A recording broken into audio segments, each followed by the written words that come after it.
नमस्कार,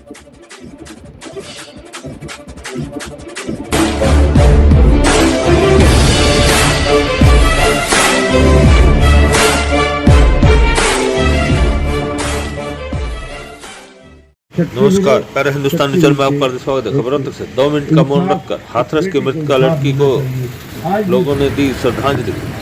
सभी वक्ताओं ने एक स्वर में की हाथरस की मृत गुड़िया के मुकदमे को दिल्ली रेफर करने की मांग।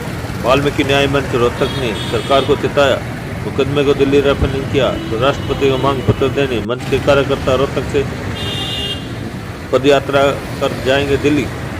भगवान वाल्मीकि प्रगट दिवस के दिन वाल्मीकि न्याय मंच रोहतक ने हाथरस मृतक गुड़िया की आत्मा की शांति के लिए व मृतक गुड़िया को न्याय दिलाने के लिए रोज स्वरूप एक शोक सभा का आयोजन स्थानीय अम्बेडकर चौक पर किया। उपस्थित लोगों ने 2 मिनट का मौन रखकर हाथरस की मृतक लड़की की श्रद्धांजलि अर्पित की। इस मौके पर सभी वक्ताओं ने एक स्वर में मृतक गुड़िया के मुकदमे को दिल्ली रेफर करने की मुख्य तौर पर मंच से मांग की गई। मंच ने सरकार को चेताया, अगर जल्द ही हाथरस गुड़िया के मुकदमे को दिल्ली रेफर नहीं किया गया तो मजबूरन मंच रोहतक से पदयात्रा करते हुए राष्ट्रपति को दिल्ली मांग पत्र देने जाएगा।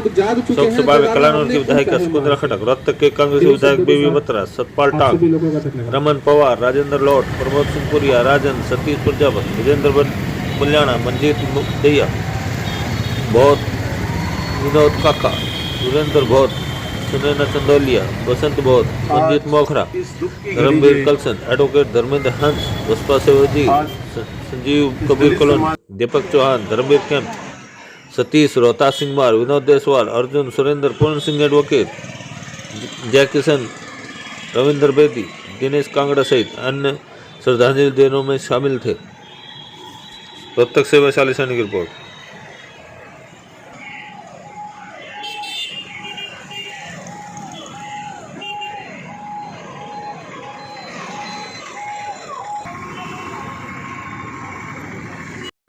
वाल्मीकि की जिंदगी इस जयंती के ऊपर हम इतने बड़े संत, इतने बड़े महापुरुष उनको मैं नमन करता हूँ। बहुत संत हुए, बहुत ऋषि हुए, लेकिन अगर महर्षि की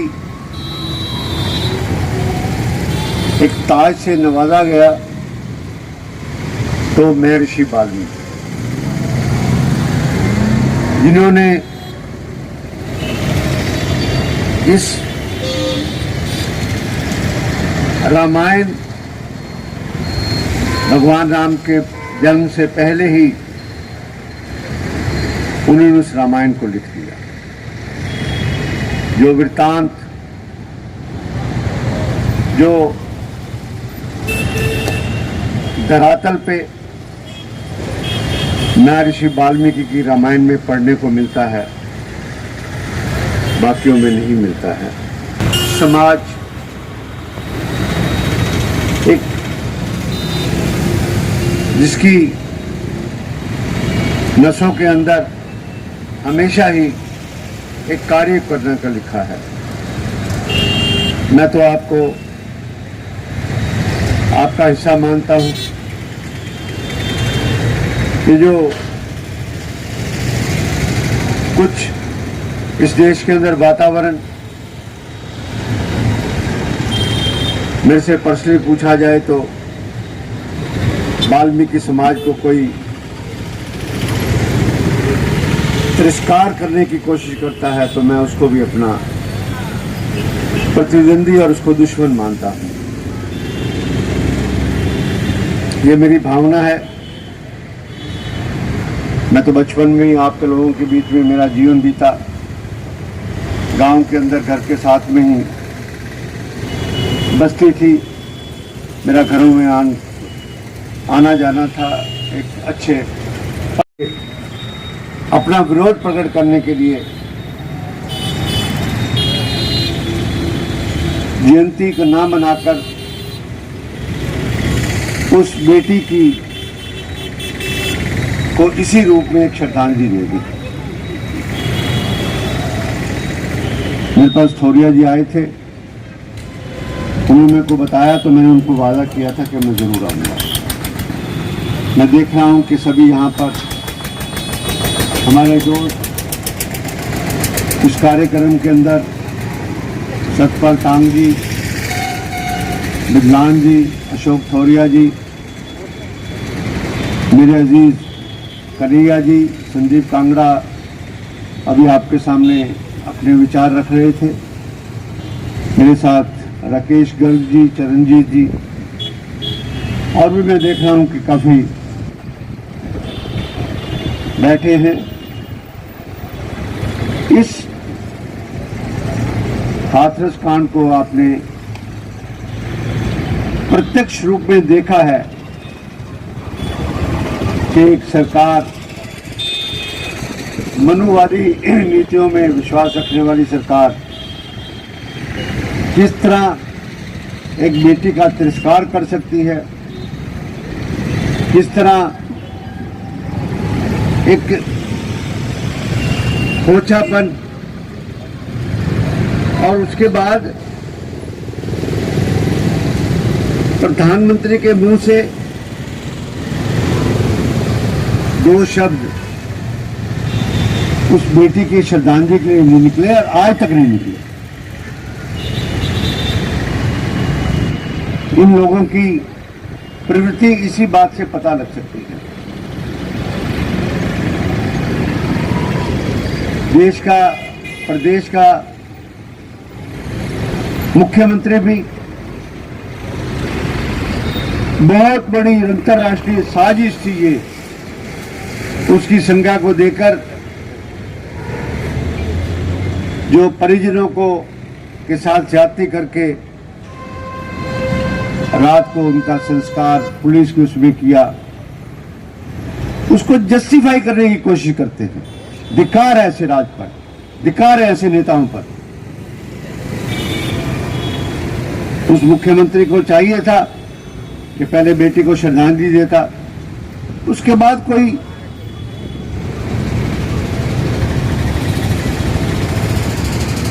व्यवस्था की बात करता या अपनी लॉ एंड ऑर्डर की बात करता तो वो बात रखती थी। और सबसे बड़ी विडंबना यह है कि सुप्रीम कोर्ट के सामने भी झूठ बोले जा रहे हैं।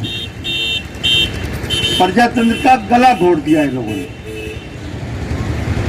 उस बेटी को तो श्रद्धांजलि क्या देंगे जी, उसके ऊपर राजनीति करने की कोशिश कर रहे हैं।